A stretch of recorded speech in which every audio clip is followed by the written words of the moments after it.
You ask Tiger to solve. This deals with linear equations with one unknown. The final result is x equals -2. Let's solve it step by step.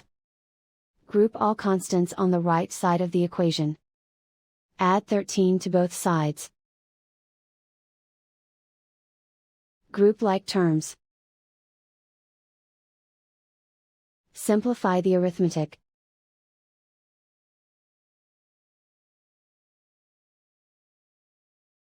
Isolate the x.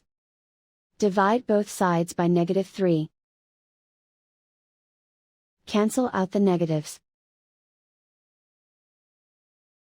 Simplify the fraction. Move the negative sign from the denominator to the numerator.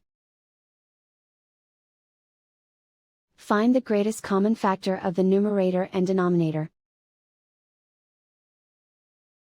Factor out and cancel the greatest common factor. And so the final result is x equals -2.